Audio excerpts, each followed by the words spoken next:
Olá, bem-vindos a mais um programa do Fontes Conecta. O programa que conecta você e a sua família a assuntos de educação, saúde e tudo que diz respeito à sociedade. Estamos aqui na nossa sala, organizada pela Brasilina Móveis e Decoração, e hoje uma conexão diferente. Eu saio do meu posto de host para ser a entrevistada. E eu passo a palavra então para o meu amigo Maurício Baroni, o host do programa de hoje. Uma alegria muito grande estar aqui com vocês, Thaís e Gilda, tendo essa oportunidade de ser host, né? Tô ficando importante. Acho bom mesmo. Chique demais. Mas é muito bom sempre falarmos de educação e ter duas profissionais como vocês para nós estarmos entrevistando. Para mim é uma alegria muito grande. Muito obrigada pela sua ajuda e hoje nós estamos aqui no Fontes Conecta, eu representando a Fontes Educacionais, a Psicopedagogia Neurocognitiva e a minha amiga Gilda Galvão, da Benjamin Psicologias. Bem-vinda. Uma honra e um prazer estar aqui. Fico muito contente. Vamos lá, host, Vamos lá, temos siga o nosso programa aí. Perguntas aqui, começando pela Gilda, né? Gilda, qual é o papel da neuropsicologia na avaliação diagnóstica? Então, vamos lá. A neuropsicologia, ela estuda como que as funções cognitivas do cérebro interferem no comportamento, tá? Então, quando a gente faz uma avaliação neuropsicológica, a gente faz um mapeamento das funções cognitivas, emocionais e do comportamento. Então, assim, e neste mapeamento, a gente consegue identificar quais são as dificuldades, quais são as facilidades, e aí indicar qual é a possibilidade diagnóstica. Importantíssimo para a gente, inclusive depois, conseguir ter um acompanhamento adequado e as estimulações corretas, né? Quando a gente faz a avaliação, a gente consegue, por exemplo, identificar diagnósticos diferenciais. O que é isso? Por exemplo, se tem uma agitação, ela é de uma hiperatividade de um TDAH ou se ela é de uma ansiedade? Se eu tenho uma depressão ou um déficit cognitivo. Então, com esse mapeamento, a gente consegue identificar como que funciona aquele indivíduo, aquele ser humano. Porque por mais que às vezes a gente tenha duas pessoas com o mesmo diagnóstico, o funcionamento delas é diferente. Então, eu não posso, por exemplo, colocar caixinha do TDAH e todo mundo ser tratado daquele jeito, não. Quais são as facilidades, né? Qual que é o tipo de intervenção adequada para aquele funcionamento, para que de fato consiga ter ali uma evolução plena, né? No caso de uma criança, por exemplo, como a evolução plena, né? Como que a gente vai conseguir fazer as estimulações corretas para que ele tenha a evolução correta? Porque a função executiva, a gente precisa pensar no nosso cérebro como uma máquina. Então, quando a gente fala em avaliar as funções executivas, a gente está avaliando como esse cérebro está trabalhando. Então, a função executiva é a função do meu cérebro, como ele capta a atenção, como ele desenvolve a concentração, como ele cria habilidades para que tudo se desenvolva.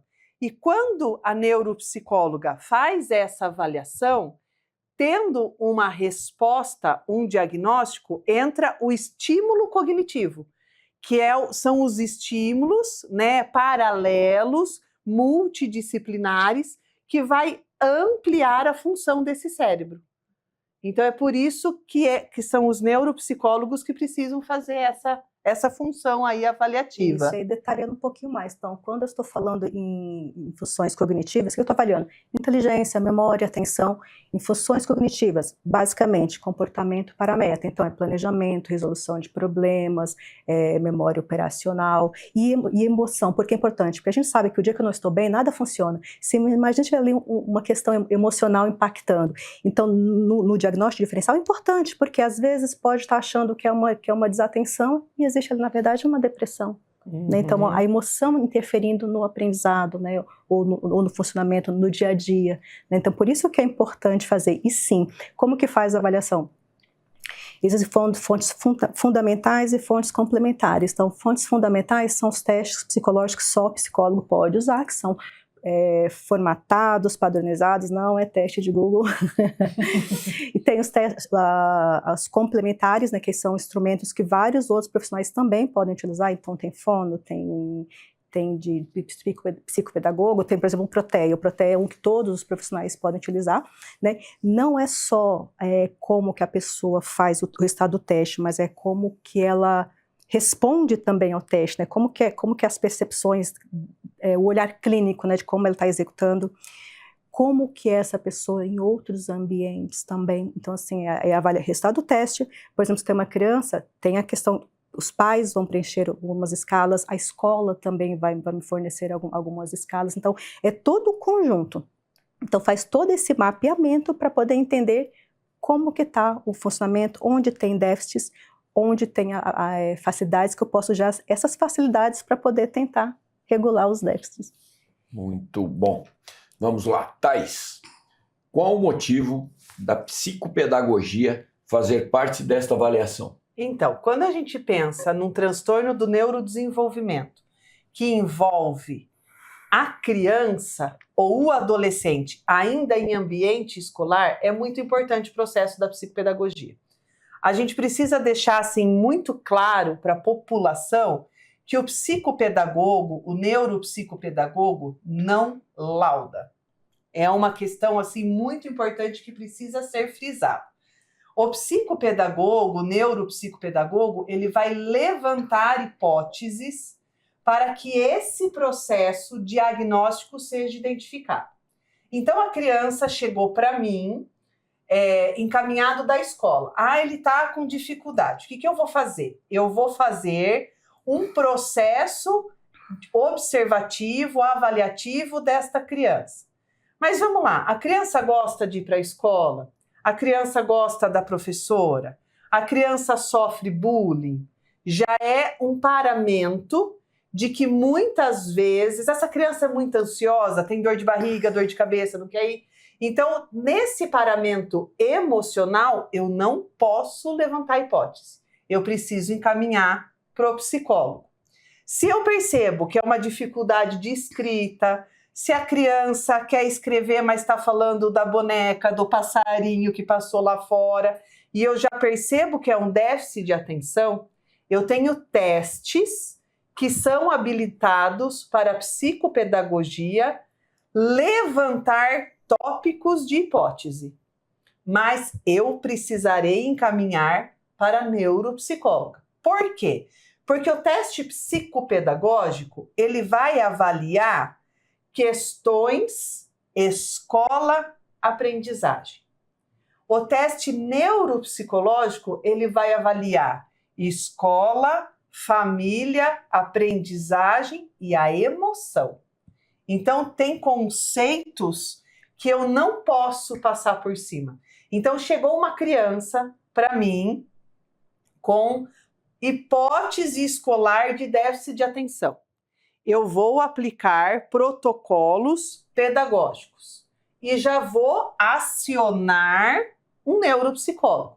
Estou com uma criança assim, com observações assim. Às vezes o desenho da criança me mostra que não é um transtorno de aprendizagem, que é algo mais. Então a gente precisa ter esse cuidado de eu posso ir até aqui.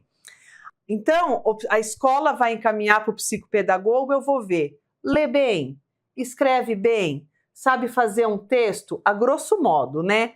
Sabe interpretar, tem atenção. Se eu der um jogo que demanda atenção, equilíbrio, posicionamento, ela vai conseguir fazer? E aí a gente vai colocando em escalas, de 1 a 5. Qual é o nível de dificuldade? Qual é o nível de atenção? E depois desse processo, eu vou fazer um relatório completo, o que eu identifiquei da emoção, cópia do desenho da criança, se ele me preocupou, toda a insígnia dos testes e vou passar para o neuropsicólogo. É ela que vai fortalecer a hipótese. E tem uma idade específica, Thaís? A partir dos 3 anos, a gente já consegue identificar algumas questões atencionais, de fala, né? A gente tem alguns exames que a gente consegue identificar. Às vezes a criança é muito elétrica, é confundida com hiperatividade, mas a criança é simplesmente criança, ou às vezes a criança não escuta, ou às vezes a casa é muito barulhenta e o estímulo do cérebro é, né, a ansiedade. Por exemplo, o transtorno de ansiedade generalizada, a Gilda também está aqui para falar, ele é muito confundido com a hiperatividade. Porque a criança, ela tem a ânsia de fazer, ela tem né, aquele negócio assim, eu não sei esperar, eu preciso resolver. E isso o hiperativo também tem, né? Então, a ansiedade generalizada, às vezes, ela é confundida com toque, né? Com obsessivo compulsivo, que gosta tudo no mesmo lugar. Não tira do lugar, a pessoa fica nervosa. Será que é o toque? Será que é uma ansiedade? Então, lá no Fontes, eu já recebo criança a partir dos 3, 4 anos. Até qual idade? Até a idade que precisar, porque a psicopedagogia neurocognitiva, ela trata pós-AVC, deficiência intelectual, Alzheimer, demência. Então, a gente não tem um limite de idade. E é muito interessante isso, porque a questão do sintoma, de diagnóstico, eles se confundem, né? Sim, muito. Então, por isso que é importante ter isso mapeado para poder diferenciar. Eu gosto muito de falar a questão da atenção. Eu dá até palpitação quando alguém fala, tá com desatenção TDAH. Porque a desatenção faz parte de todos, né, os diagnósticos. Aí eu preciso entender se essa desatenção é primária ou se ela é secundária. Por exemplo, no TDAH, a desatenção é primária, quer dizer, é a desatenção que causa o prejuízo na aprendizagem, como que fala, nas funções cognitivas, é ela que causa o prejuízo. Em outras situações, por exemplo, numa depressão, a desatenção ela é secundária, numa dislexia ela é secundária. A mesma coisa é o TOD. Meu menino está muito mal criado, está muito respondão, ele tem TOD. Não, peraí. Como que eu tenho que primeiro pensar, se eu falo de olhar também os ambientes, né? Quanto que do comportamento familiar está reforçando aquele comportamento, exatamente, né? E segundo, ele é muito opositor, tá? Como que essa oposição se manifesta? Da mesma forma que eu tenho que ver como que a desatenção se manifesta, como que essa oposição se manifesta? Eu tenho 3 níveis de oposição. Então, eu tenho a oposição que ela é do TOD, transtorno opositor desafiante, que é aquela que ele sabe que é errado, mas está fazendo para provocar, para causar mesmo. Eu tenho uma oposição, que é quando a criança tem uma dificuldade de aprendizagem, então assim, ela tem tanto receio de falhar, que ela nem quer fazer, ela já rejeita, não quero, não gosto, não vou fazer. E eu tenho uma oposição que ela é de uma alta habilidade. Então ele está opondo, não é porque ele está te contrariando, é porque é tão lógico na cabecinha dela, das crianças, né, que aquilo é daquele jeito, que ela não entende como que você não está vendo daquela forma. Então uma forma dela mostrar o ponto de vista dela, mas querer que você entenda também aquilo. Então nem toda oposição é TOD. E tem o quarto ponto, a falta de limite e rotina em casa. Porque se a criança tem falta de rotina e limite em casa, ela não vai aceitar que você imponha uma regra. E aí eu jogo aquela pergunta, por que na escola ele obedece? Por que no jogo de futebol ele obedece ou no vôlei? Eu vou pôr no jiu-jitsu porque lá tem regra. Mas e cadê a regra familiar, né? Sim, né? Quanto que do teu comportamento está reforçando, né? Eu sempre falo, né? Vamos diminuir a tela das crianças. Agora, se a família está o tempo todo com a tela na frente, como que ela vai colocar para uma criança que ela não pode utilizar? Né? Quero que você faça isso, mas se ela a própria família está sentada no sofá, como que você vai exigir aquilo da criança? O exemplo é fundamental. Exatamente. O exemplo gera. Se a família não tem disciplina, como que ela vai exigir disciplina da criança? Uma outra questão que a gente vê, ele é opositor desafiador e só briga na escola, provoca briga. E aí você chega em casa e fala assim, como é o relacionamento de você? Eu não me entendo com meu marido. A gente briga tomando banho, a gente briga deitado na cama, a gente briga no quarto. Então, o dia mais tranquilo em casa é quando está cada um para um lado. O que essa criança está aprendendo? A provocar, a brigar. Então, todos estes contextos, eles têm que ser paramentados. Então, cada um dentro do seu prospecto, do seu papel, para a gente ter um diagnóstico correto. Né? Sempre chega, né, crianças com dificuldade de aprendizagem, mas também chega com crianças com dificuldade de comportamento. Sim. E eu sempre coloco, o comportamento ele não é causa, é consequência. Quais são as situações que podem estar causando o comportamento inadequado? Isso é importante olhar. Maravilha. Vamos lá. Thaís. Acho que essa nós já fizemos, nós vamos... Repete, em que momento a psicopedagogia é separada da ação neuropsicológica? É justamente na questão diagnosticar. Porque assim, dentro da psicopedagogia, como a Gilda disse, a gente tem testes cientificamente comprovados que a psicopedagogia ela pode aplicar. mas tem testes que a gente não pode aplicar. E, infelizmente, as pessoas confundem estes processos e atrapalham. Mas eu sou psicopedagoga, eu tenho pós-graduação em neuropsicologia, mas eu não sou neuropsicóloga.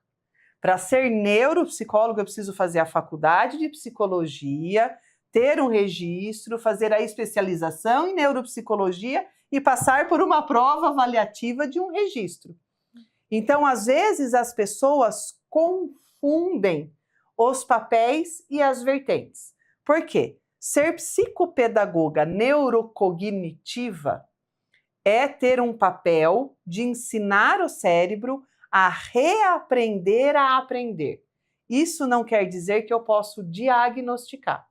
Então, independente do processo educacional, o neurologista vai laudar se a neuropsicóloga tiver feito a avaliação. O psiquiatra vai laudar se a neuropsicóloga tiver feito a avaliação. Então, nós somos a soma para o diagnóstico. A psicopedagogia levanta 45% da hipótese e ela termina com o restante da porcentagem. Por quê? Porque o teste psicoemocional é ela que faz. O teste psicossocial é ela que faz. Eu vou na alfabetização, na educação, no processo de aprendizagem. Exato, eu falo que caminha-se junto, né? Nas intervenções caminha-se junto, mas cada um tem o seu quadrado, né? Aquilo que pode atuar. E ainda uma coisa importante, né? A gente procura deixar o mais detalhado, o mais claro possível para o médico fechar. Médico que fecha o diagnóstico. É o médico, só quem tem CRM que pode fechar o diagnóstico. E assim, a gente tem muitos casos em conjunto, nós temos criança com dificuldade de alfabetização, que veio com diagnóstico de TDAH e a gente em conjunto, Thaís, não é, vamos refazer, ou criança que vem com diagnóstico de autismo e a gente vê que também não bate. Então, assim, é um processo em conjunto.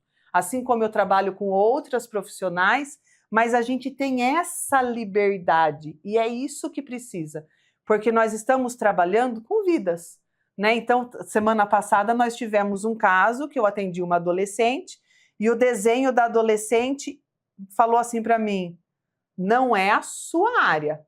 Eu mandei para a mãe, posso tirar uma dúvida do desenho dessa adolescente com 2 orientadores meus? Ela falou, pode. Uma delas foi a Gilda. Mandei para a Gilda falou assim, ou seja, eu não posso seguir dali, eu preciso ter a consciência do meu papel, né? Então, a psicopedagogia, ela tem um limite.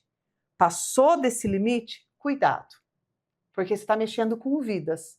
Então, nós duas, a gente vai trabalhar, né, a psicopedagogia, a neuropsicologia, a psicologia, a fonoaudiologia, é o conjunto para um laudo coerente e efetivo, multidisciplinar, né, multidisciplinar. Eu falo que às vezes as pessoas precisam tomar um pouquinho de cuidado com a vaidade. Assim, o que é importante é o ser humano. Então, assim, eu acho, não, calma, vamos ver. Apresenta isso, isso e isso, vários profissionais, né? Então tem a fonoaudiologia, tem a psicologia, juntou tudo, parece ser isso, mas junta tudo, médico. Porque sabe que não fica aquela coisinha, tipo assim, é isso, calma. Como já aconteceu de ter paciente.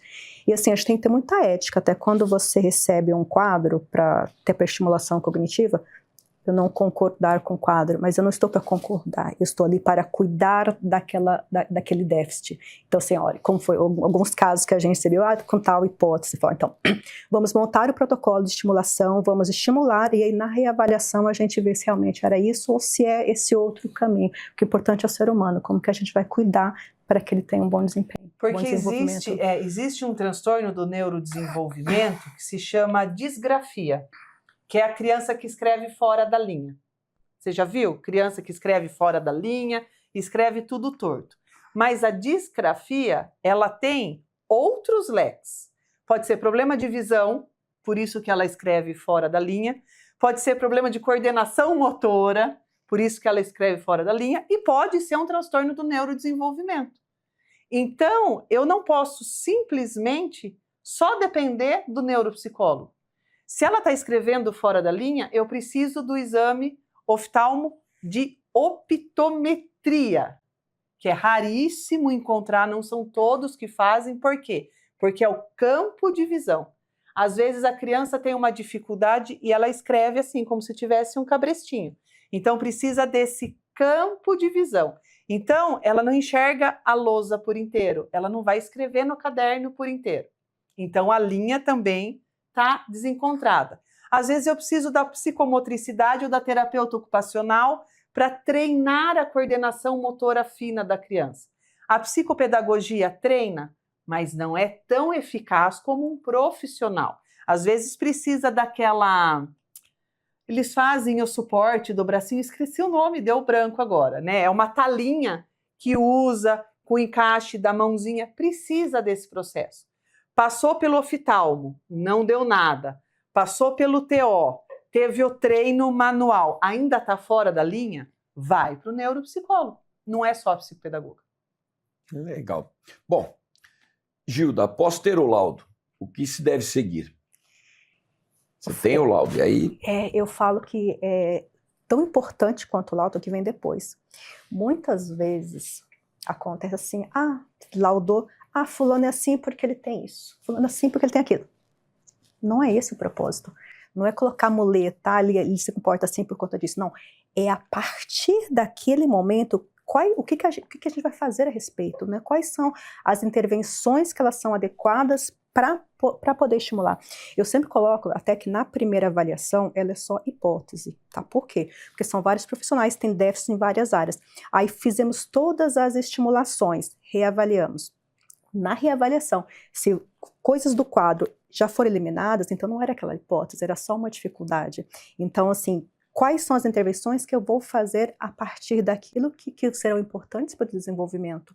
Aí sim, numa segunda reavaliação, melhorou, mas manteve as dificuldades, aí sim, é o diagnóstico. Bateu. Então é por isso que quando existe um processo do diagnóstico.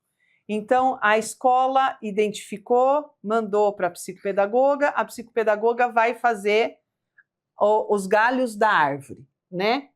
Então, vai para a fono, vai para a psicóloga, vai para a neuropsicóloga. Às vezes, a avaliação psicopedagógica tem que estar ao mesmo tempo da neuropsicológica, porque se ela identificou alguma coisa num teste que pode ter intercorrência educacional de alfabetização, de aprendizagem, ela já fala, Thaís, reaplica tal e tal ponto, tal e tal quesito para entender se é ou se não é. A mesma coisa a fono, a mesma coisa o terapeuta ocupacional.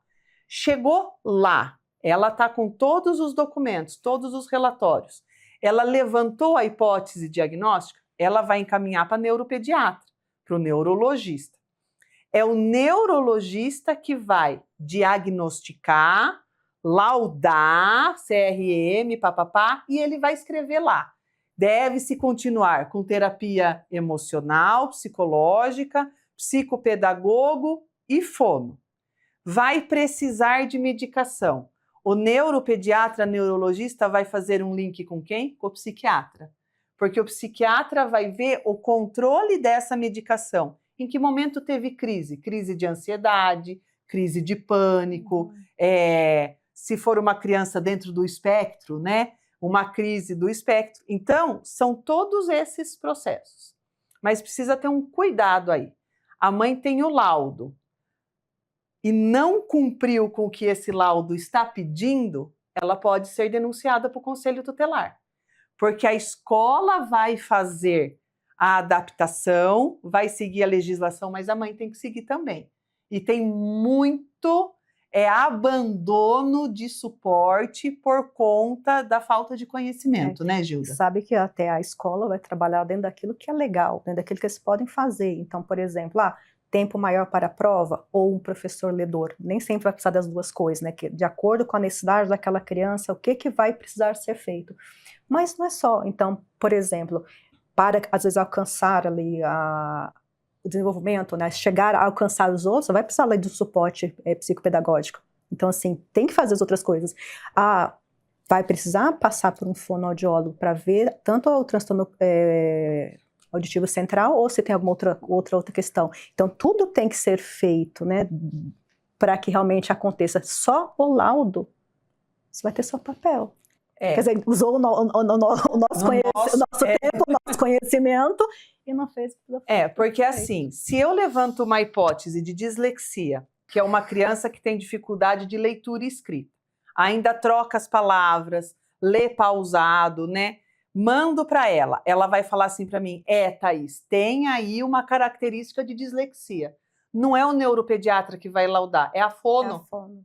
Eu tenho que devolver para a fono fazer uma terapia, fazer os exames audiometria, processamento auditivo, dependendo da idade da criança, para daí ter todo um acompanhamento e essa fono falar, é dislexia. Daí quem vai trabalhar?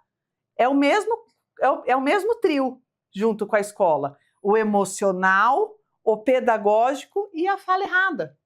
E é muito curioso porque, assim, existem, sim, muitas crianças que estão lá com TDAH, sendo que o problema é linguagem, porque Exatamente. deixa o fono de lado, e o fono é extremamente importante. Bom, falando em diagnóstico, todo diagnóstico é eterno? Ou ele precisa ser reavaliado? Então, 2 pontos. Então, primeiro, sim, a reavaliação, porque no primeiro momento ele é só hipótese, aí a gente estimula e reavalia para ver se aquele quadro fecha, né? Ou se é só dificuldade.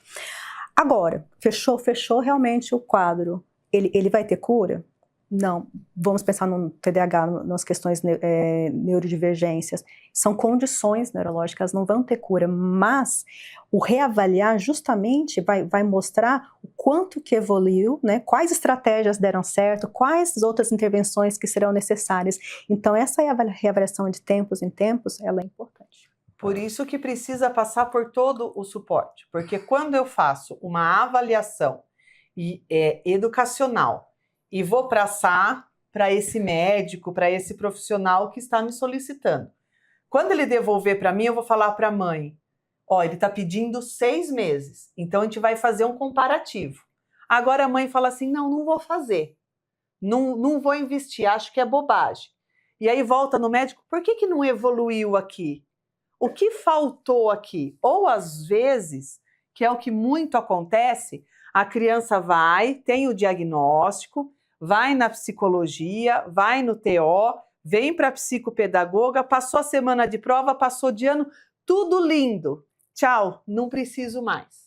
E aí espera a criança ter uma baixa emocional, uma baixa aprendizagem para procurar de novo. Só que daí, passou aí 4, 5 meses. Eu preciso começar tudo de novo. Eu não posso partir de onde eu parei. Então, esse é o cuidado também do poder desse diagnóstico. Se o médico disse reavaliar em 6 meses, reavalia em 6 meses. Reavaliar em 1 ano, reavalia 1 ano. Se o médico escreveu necessário acompanhamento disso, não é porque ele está querendo tirar dinheiro da família, é porque ele está vendo a necessidade da criança. Mas transtorno do neurodesenvolvimento não tem cura. Não tem cura. Bom, muito bom o nosso papo. E vamos aí agora para as duas estarem falando um pouco para nós como podemos dar o melhor suporte aos nossos filhos quando o financeiro não comporta tudo. Que é o que ocorre e deve ocorrer em muitos. É o mais comum do que se imagina, né? O que eu sempre falo, né? Quando a gente faz ali a avaliação, tem sempre ali os encaminhamentos, né? E aqueles encaminhamentos, eles são por ordem de prioridade, né? Então, assim, segue ali a ordem de prioridade. A gente sabe que não dá para fazer tudo junto, né? Mas então, faça ali um de cada vez, um atrás do outro. Além dos encaminhamentos, eu também coloco lá num bloquinho do laudo, sugestões de intervenções, que é coisas pequenas que você pode ir fazendo. Então, por exemplo, ele pode estar lá indicado lá pro fono, pro pedagogo, né, e para reabilitação cognitiva. E lá nas intervenções, eu já vou colocar ali algumas coisinhas de estimulação cognitiva que ela pode fazer em casa. Então, além dos encaminhamentos, que a gente sabe que é difícil fazer tudo junto, vai ter sempre ali algumas orientações. Então, por exemplo, na escola, um professor ledor ou um tempo maior de prova. Eu vou colocar essa opção lá. vou colocar essas estimulações, coisinhas que podem fazer, né, de como você pode estimular o cérebro com pequenas coisas, né, de jogos, né, de brincadeiras lúdicas que podem estimular. Eu vou colocar ali para tentar, por exemplo, no span de processamento. O que é o span de processamento? São quantos comandos a pessoa consegue guardar aqui no cérebro para poder executar. Então é muito comum, né, a gente dar mais comandos do que a criança pode suportar.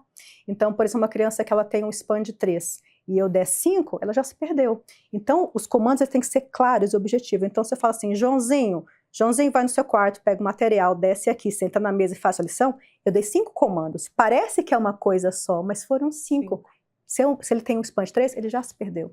Já não vai dar certo. Então, assim, pequenos detalhes que eu coloco ali como opção de intervenção, porque não consigo fazer tudo junto, mas se eu vou ajustando aqueles detalhes ali, vai fazer diferença. Então, quando eu falo que que a criança pode ter habilidades ou dificuldades, eu pegar aquela habilidade e fazer de uma forma que ela consiga trabalhar. Então, tem uma criança que ela tem um déficit de atenção, mas ela é bastante visual, inclua bastante coisas visuais na rotina dela, para que isso ajude.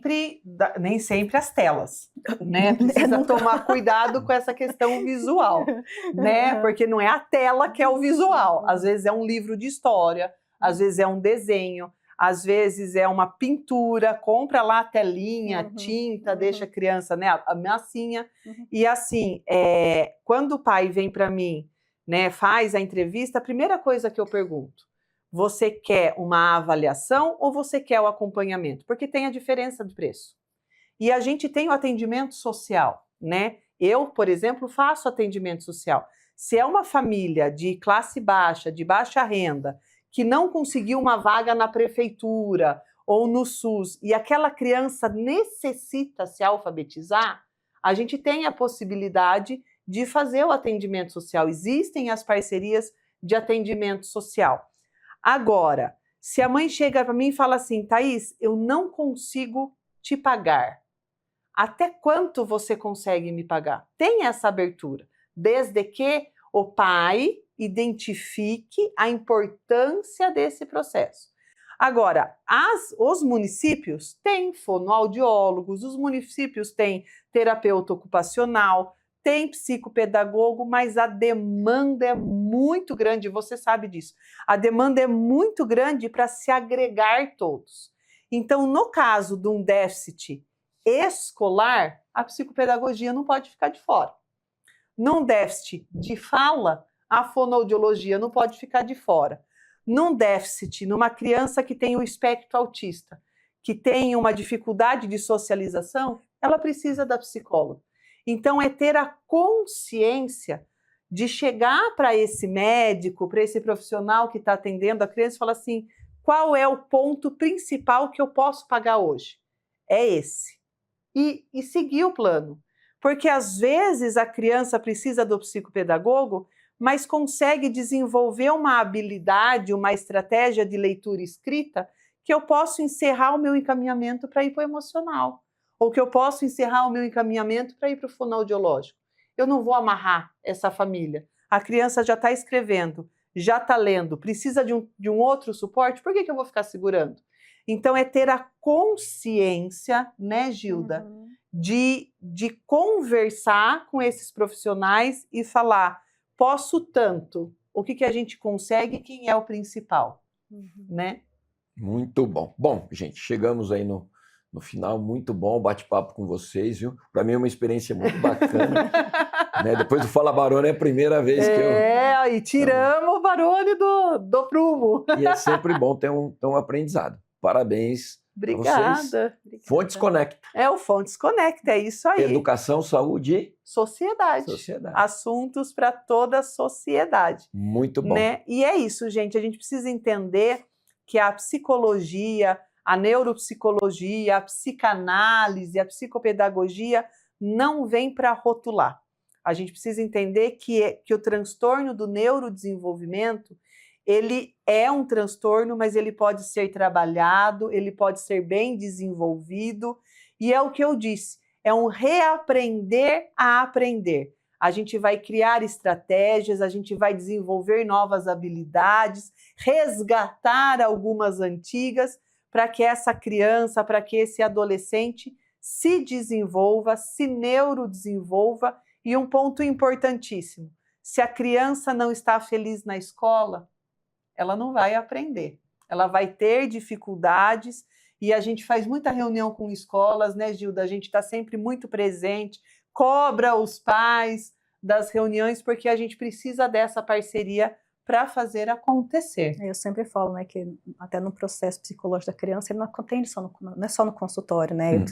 É consultório, é com a família, é com a escola, precisa ter isso, né? Que está falando de aprender a aprender, né? Metacognição, né? A gente tem que ensinar a criança a aprender. É isso aí. E aí, Gilda, para quem quiser saber mais sobre o assunto, como contatar a Benjamin Psicologias? A gente tem o Instagram, @Benjamin Psicologia. Tem o site também da Benjamin Psicologia, que inclusive tem um blog lá com vários assuntos, inclusive esse. Esse também tá lá. E no Google pode pesquisar lá Benjamin Psicologia, que acha, gente. Com certeza. E o seu, Thaís? Passa e o aí. meu, vou passar. Então, para quem tiver dúvidas a respeito da psicopedagogia neurocognitiva, o Instagram é @fontes_educacionais. Pode contatar também pelo WhatsApp 19 999 556690. E eu vou fazer um parênteses com a JPF. Se alguém precisar tirar alguma dúvida aí de licitações, trabalhos públicos, como que faz, Maurício? Instagram, JPF Consultoria, ou no 19 999 70 9458. Muito bem, é isso aí. Gente, obrigada por mais um programa com vocês. Espero que vocês tenham gostado.